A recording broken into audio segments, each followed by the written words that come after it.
আগের দিনে আমরা যে কাজটা করছি ভাই, ভিউ ফাইলে মডেলকে আর ফরমকে কি করছি, ইম্পোর্ট করছি। মডেলকে আর ফরমকে ইম্পোর্ট করছি, মডেলকে আর ফরমকে ইম্পোর্ট করছি।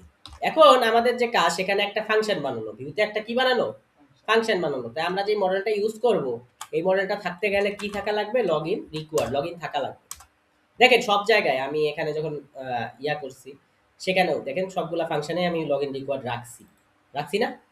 হ্যাঁ, তাহলে লগ ইন লাগবেই, তাই না ভাই? লগ ইন করা ছাড়া কারটা আমি আপডেট করতেছি সেটা আমি বুঝবো কেমনে, বা কার প্রোফাইল দেখতেছি বুঝবো কেমনে? ঠিক আছে না?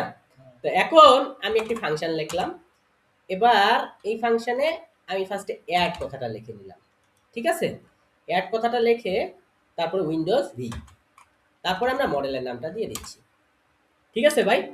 আর এই ফাংশনে ভিউ ফাইলে আমার একটা প্যারামিটার নিতেই হচ্ছে, সেটা কি ভাই, রিকোয়েস্ট নিলাম।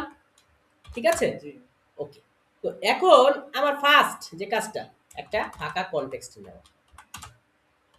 ঠিক আছে, ওকে। এবার একটা টাইটেল নিলাম।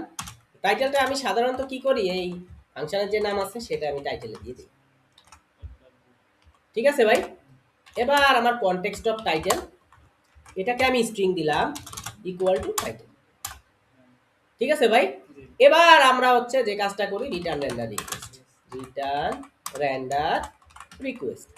আর আমরা যে অ্যাড করতেছি সবগুলাকেই অ্যাডের জন্য একটাই ফর্ম বানায় নিছি, আলাদা আলাদার জন্য আলাদা আলাদা HTML খুলতেছি না, একটাই টেমপ্লেট বানায় নিছি, সেটা কি base form new dot HTML।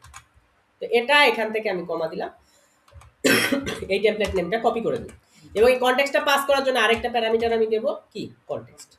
তাইলে আমার ফাংশনের যে বেসিক জিনিসগুলো, ভিউতে ফাংশন তৈরি করলাম এবং বেসিক জিনিসগুলো, ডেকোরেটর সহ যে জিনিসগুলো ছিল সেগুলো আমি দিয়ে দিলাম। ওকে, পরের ভিডিওতে দেখা হচ্ছে।